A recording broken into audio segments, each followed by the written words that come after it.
Bonjour M. Madi Gassama, vous êtes le président du mouvement des démocrates sénégalais, un mouvement qui est ancré carrément dans l'opposition. Aujourd'hui, l'actualité au Sénégal est dominée par l'envoi de soldats sénégalais au Yémen à la demande de l'Arabie Saoudite. Que pensez-vous de cette situation? Le mouvement des démocrates sénégalais, c'est un mouvement qui a été créé suite à une réflexion des Sénégalais issus de la diaspora afin d'apporter des idées nouvelles au débat politique, économique, social de notre pays, le Sénégal. Concernant votre question sur l'envoi des militaires sénégalais en Arabie Saoudite, notre mouvement, le MDS, ne s'est pas opposé parce que, comme vous le savez, le Sénégal participe régulièrement au maintien de la paix dans le monde, où il y a des guerres partout dans le monde. Mais ce que nous déplorons, c'est que cette décision doit être encadrée par la résolution des Nations Unies. Vous savez, nous sommes un pays souverain, quelles que soient nos relations bilatérales avec un pays, nous devons aussi penser qu'on ne devait pas faire participer unilatéralement à des guerres. Et c'est la raison pour laquelle le MDS souhaiterait quand même que le président Macky Sall envoie nos troupes, nos militaires, pour le maintien de la paix dans le monde, que cette décision soit encadrée par la résolution des Nations Unies. C'est la deuxième fois que le Sénégal envoie des soldats à la demande de l'Arabie Saoudite. En 1990, lors de l'opération Tempête du désert qui s'est soldée par la mort de nombreux soldats sénégalais. Hier, l'argumentaire était que la Mecque était menacée. Aujourd'hui, on nous sort le même argumentaire. Est-ce que vous croyez exactement que les lieux saints de l'islam sont menacés? Non, je crois que la communication a failli dans ce domaine. Vous savez, je crois qu'ils se sont trompés en utilisant le même prétexte, quoi. La Mecque n'est pas menacée, vous voyez. Mais le problème, c'est que je crois que l'Arabie Saoudite est un pays ami au Sénégal depuis très longtemps. Et donc là, l'Arabie Saoudite participe à une guerre qui ne concerne pas forcément l'Arabie Saoudite. C'est un pays souverain, le Yémen. Mais chaque pays défend ses intérêts. Je crois que l'Arabie Saoudite pense que si le Yémen, avec cette rébellion qui est aujourd'hui au Yémen, et l'Arabie Saoudite pense que sa souveraineté peut être menacée. Voilà, donc ainsi que c'est la raison pour laquelle ils ont sollicité quand même le Sénégal et d'autres pays amis. Mais regardez, par exemple, la France est un pays ami à l'Arabie Saoudite. Mais la France ne participe jamais à une guerre que l'ONU n'a pas décidé. Vous voyez? Parce que nous demandons au président Macky Sall de faire très attention. Parce que participer à une guerre qui n'a pas été décidée par l'ONU, encadrée par l'ONU, mais ça, d'abord, c'est envoyer nos troupes à des risques multiples et même au président Macky Sall lui-même. Il peut être poursuivi un jour par la Cour pénale internationale. C'est le cas de l'opposant Jean-Pierre Bemba, qui était le vice-président du Congo Zaïre, qui avait envoyé des troupes pour soutenir M. Patassé, parce qu'il avait ses milices, etc., et qui avait participé au viol, tout ça. Mais après, aujourd'hui, il se trouve où? À La Haye. Donc, nous faisons partie, nous sommes signataires de la Cour pénale internationale, donc nous ne devons pas participer à des guerres qui ne sont pas, qui ne sont pas encadrées par la résolution des Nations Unies. Certains ont parlé de l'attrait des pétrodollars qu'on peut récolter d'une participation sénégalaise. Mais comparé au risque, est-ce que ça valait la peine? Non. Vous savez, toute armée dans le monde est appelée un jour à participer à une guerre. Et quand on dit guerre, il y a forcément mort d'homme. Ça, il ne faut pas que les Sénégalais puissent mettre ça dans leur tête pour dire que oui, nos soldats vont être... Oui, même au Sénégal, on tue nos soldats en Casamance, on tue nos soldats partout dans le monde. Au Mali, ici, récemment, on a perdu des soldats. Ça, ce n'est pas la question. La question, c'est que quel est vraiment le véritable intérêt du Sénégal? Je suis d'accord avec le président Macky Sall. L'Arabie Saoudite est un pays ami ou frère. Si je dis ami ou frère, on partage la même religion, même si au Sénégal, il y a aussi la religion, comment dirais-je, du catholicisme, des chrétiens. Mais le problème, c'est qu'il y a un intérêt économique. Il ne faut pas le nier. L'Arabie Saoudite est très puissante économiquement. Et les États-Unis, le monde occidental court derrière l'Arabie Saoudite. Pourquoi un pays pauvre comme le Sénégal ne peut pas aussi, par stratégie, essayer de profiter de cette manne pétrolière, hein, pour aussi penser au développement de notre pays. Là, je suis d'accord avec lui, mais le fait que cet envoi n'a pas été encadré, encore une fois, je reviens, par la résolution des Nations Unies, alors le MDS est tout à fait contre vraiment cette décision qui peut même un jour faire courir beaucoup de risques, c'est-à-dire que ça pourrait être même poursuivi un jour, on ne sait jamais, par le Yémen, hein, vous voyez. Le mouvement des démocrates sénégalais que vous présidez, c'est tout dernièrement prononcé sur un sujet sur lequel il y avait l'unanimité à peu près des partis politiques sénégalais parce que personne n'avait parlé. Vous avez eu l'intelligence de souligner la non-nécessité de l'imposition d'un visa d'entrée au Sénégal. Et je crois que le gouvernement sénégalais vous a écouté sur ça sans jamais vous reconnaître cette paternité. Merci beaucoup. C'est vrai que lors d'une de nos conférences de presse, je crois que c'est le 8 février 2015, hein, récemment, là, où on peut même vérifier dans les archives de la presse, c'est vrai que le mouvement des démocrates sénégalais avait exhorté vivement le président Macky Sall de supprimer le visa d'entrée au Sénégal.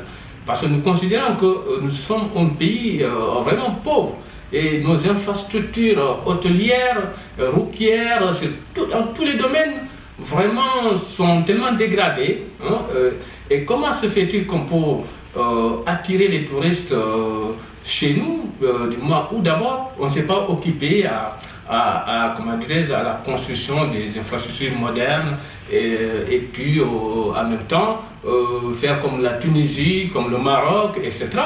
Et après, dans l'avenir, du moment où maintenant le monde entier connaîtra que nous sommes un pays attractif sur le domaine touristique, à ce moment on peut instaurer le visa. Et c'est ce qu'on lui a demandé. J'espère qu'il nous a entendus. Nous nous en félicitons et nous profitons à cette occasion de le remercier pour, comment dirais-je, pour cette décision courageuse. Hein. Vous savez, un chef d'État, lui-même il l'a dit récemment, il a des limites. Parfois, il connaît ses limites. Parfois, si c'est qu'il a fait erreur, tout de suite, il le rectifie. Donc ça, c'est ça, un homme politique courageux. Et donc voilà, le visa a été supprimé et nous le félicitons, nous le remercions pour cette décision et que nous pensions que maintenant, il fallait d'abord, comment dire, recenser tous nos sites touristiques qui sont dégradés, défectueux, etc. Essayer de développer le tourisme au Sénégal et puis voilà, pour que notre économie puisse profiter aussi de ce secteur important dans le domaine économique. Le secteur touristique est souvent attrayant quand il y a la sécurité. Et aujourd'hui que le Sénégal est l'un des rares pays en Afrique, au sud du Sahara, à être un oasis de paix, pourquoi on n'a pas tous ces touristes qui tournent le dos au Maghreb avec tout ce qu'on sait sur le plan sécuritaire?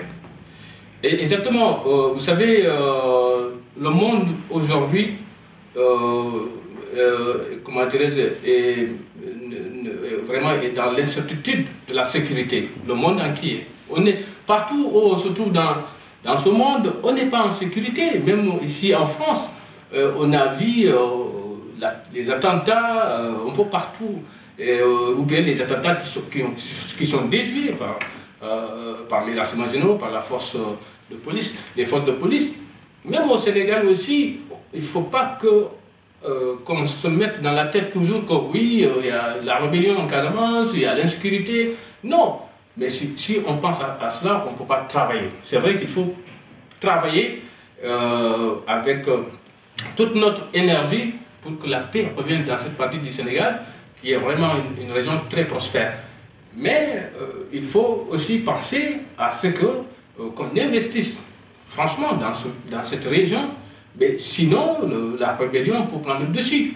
Parce que s'il y a une pauvreté comment dirais-je, excessive et qu'il y a le chômage, les gens n'y trouvent pas, mais le banditisme peut surgir, et c'est ce qui est le cas aujourd'hui en Casamance, parce qu'il n'y a pas d'usine, il n'y a pas des industries qui, qui peuvent vraiment produire ou créer beaucoup d'emplois. Pour ce qui est de l'oisiveté de la jeunesse, des jeunes qui grandissent et qui vont à la retraite sans jamais avoir travaillé, a poussé ces derniers temps de nombreuses vagues de jeunes, que ce soit bien sénégalaises ou africaines, à la conquête des côtes européennes, au péril de leur vie. Vous qui êtes représentant d'une grande association ici à Paris, quelle est la lecture que vous faites de cette situation? Je suis vraiment indigné et triste de voir cette tragédie humaine au XXIe siècle qui se passe justement entre l'Afrique et l'Europe et l'Occident. Je pense que d'abord, moi et le mouvement du MDS, notre mouvement politique, d'abord, nous adressons, nous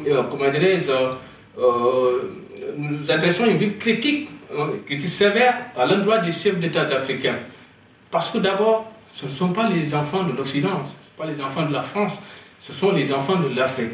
Et quand on est homme politique, je crois qu'on doit naturellement s'occuper de ces projets politiques pour la société. Et tous ces leaders politiques africains sont muets, on ne les entend même pas parler. L'Union africaine, elle est où? On n'entend que l'Europe. Oui, l'Europe se lève parce que l'Europe, il essayait de prévoir l'avenir. L'Europe sait qu'elle est envahie et elle continue à être envahie. L'Europe a pied devant. Il y a une réunion, au moins une réunion européenne, de l'Union européenne, pour parler, pour prendre des décisions majeures. Mais l'Union africaine, elle est où? On n'entend même pas, au moins, qu'il y a une initiative d'une réunion extraordinaire de l'Union européenne afin quand même de voir quelles solutions qu'il faut trouver pour empêcher d'abord nos enfants périr dans la Méditerranée. Le problème qui m'écoeure aussi, c'est de voir ces enfants innocents. Ces enfants innocents qui meurent parce qu'accompagnés de leurs parents, ils pensent que l'Europe, c'est le paradis, il y a tout, or que c'est faux. Aujourd'hui, l'Europe a des problèmes. On a vu des Français, des Européens. Il faut aller en Espagne, il faut aller au Portugal, même la France ici. En tant que président des associations qui a une relation de travail avec le ministère de l'Intérieur et les préfectures de France, l'association ici dont je dirige aussi, nous avons beaucoup travaillé avec le cabinet du ministre de l'Intérieur depuis le temps de Sarkozy. On a travaillé avec ses proches collaborateurs, tels que M. Maxime Tandonnet, qui a écrit toutes les lois de M. Sarkozy, la loi CESEDA. Nous avons ici, notre combat, c'était la régularisation des sans-papiers, mais aussi faciliter leur intégration dans la société française. Ça, c'était notre question, parce qu'on voit que beaucoup d'étrangers viennent en France et ils sont comme ça, comment dirais-je, ils sont cloîtrés dans les 4 murs, soit dans les foyers, etc. Et ils sont complètement en marge de la société. Mais M. Gassama, oui, il y a l'obstacle de l'océan, il y a l'obstacle de la traversée du désert, il y a l'obstacle de la Méditerranée. Mais ceux qui ne savent pas, est-ce que vous leur dites aussi qu'il y a l'obstacle de la recherche du papier ici, de la régularisation, qui prend souvent combien de temps? Et aussi, quel est l'autre obstacle? L'intégration. Très bien. D'ailleurs, je vous cite un exemple récent. D'ailleurs, actuellement, nous avons un sans-papier sénégalais qui doit rentrer à Dakar après-demain, hein, le 20 mai, après avoir passé 21 ans en France, étant sans papier. Et donc il est venu me voir dans mon association depuis quelques temps, et ben, il est confronté à une situation grave parce que après avoir passé 21 ans en France, et comme je viens de le dire tout à l'heure, souvent beaucoup sont en marge complètement des réalités de cette société, et il a fourni des fausses preuves, c'est-à-dire des faux documents, des documents non probants au moment de la demande de sa régularisation. Et l'administration ici, et quand il fournit des faux documents, vous êtes fiché partout, en France métropolitaine jusqu'en Outre-mer, tu ne peux plus obtenir de titre de séjour ici. Et ce monsieur, finalement, a décidé de rentrer au Sénégal parce que 21 ans sont passés comme ça. Et on a essayé de l'aider pour trouver une aide au retour. Et il va être encadré et suivi jusqu'au Sénégal afin que le projet qu'il a mis en place puisse atteindre l'objectif qui s'est fixé au Sénégal. Et je pense que ce sera une référence pour nous. C'est la raison pour laquelle nous souhaiterons que ce monsieur puisse réussir au Sénégal. En 2 ans, nous souhaiterons aller le voir et voir est-ce qu'il a réussi ou non, faire la différence entre 21 ans en France et 2 ans au Sénégal. Et ce sera une référence pour les jeunes qui sont au pays, qui pensent que quand on vient ici tout de suite, on peut tout gagner, alors que c'est faux. Moi, j'ai connu des centaines de dossiers, j'allais dire même maintenant des milliers de dossiers depuis plus de 10 ans. Mais si je vous dis souvent, les gens viennent nous voir, ils ont passé 25 ans en France, 20 ans, 15 ans, 10 ans, c'est le minimum parfois, pour penser à une régularisation. Il faut qu'on arrive à dire la vérité aux jeunes qui sont en Afrique, pour dire que la France, alors, ce n'est plus comme avant. Arrêtez de risquer votre vie. Il y a des gens ici qui n'arrivent pas à trouver à manger, c'est ça le problème. Je vous assure. Monsieur Gassama aussi, est-ce que l'autre facteur qui encourage ces gens à partir, ne serait-ce pas l'abandon des écoles qui doivent former les élites? Aujourd'hui, au Sénégal, on voit depuis plusieurs mois, on est confronté à une grève qui laisse penser à une année qui pourrait être blanche ou grise. La crise scolaire, je crois, ne date pas d'aujourd'hui au Sénégal. C'est les gouvernements qui se sont succédés, voilà, ont tous connu cette crise. Mais je crois que les crises diffèrent et on constate que c'est encore une fois, avec le régime de M. Macky Sall, il y a une crise profonde qui, comment dirais-je, qui bouleverse un peu le système éducatif de notre pays. Et on voit aussi les enseignants et les étudiants en même temps qui sont en grève. Et ça, c'est très rare. Donc, le problème, c'est que l'État doit d'abord opter pour la concertation nationale, c'est-à-dire les syndicats et l'État. Il faut qu'il y ait cette concertation et que l'État puisse vraiment dégager les moyens nécessaires. Parce que l'éducation, c'est la base de tout pour un pays qui veut se développer. Aujourd'hui, on constate qu'au Sénégal, notre éducation scolaire vraiment a beaucoup baissé le niveau. Et ça, c'est la faute des politiques. Donc, c'est la faute des politiques. Il faut que l'État pense quand même à mettre en place des moyens conséquents pour d'abord former bien nos enseignants, mais aussi que nos élèves qui sont là confrontés souvent à des bourses qui parfois prennent le retard, d'autres ne sont même pas, leurs demandes n'ont jamais abouti à une réponse favorable. Et pour que ces jeunes aussi puissent avoir les moyens pour pouvoir poursuivre bien leurs études au Sénégal, ne pas penser toujours aller à l'étranger. On a eu beaucoup d'étudiants ici qui sont dans la rue, qui n'ont même pas pu terminer leurs études. Et ils sont là, ils n'ont pas de papier. Ça, il faut que les politiques puissent vraiment prendre des mesures adéquates dans ce sens-là. Monsieur Gassama, vous préparez aussi votre meeting qui est pour le 23 mai. Qu'est-ce qui va être dit ce jour-là? Oui, le 23 mai 2015, nous organisons un grand meeting dans le cadre de nos activités politiques ici en France.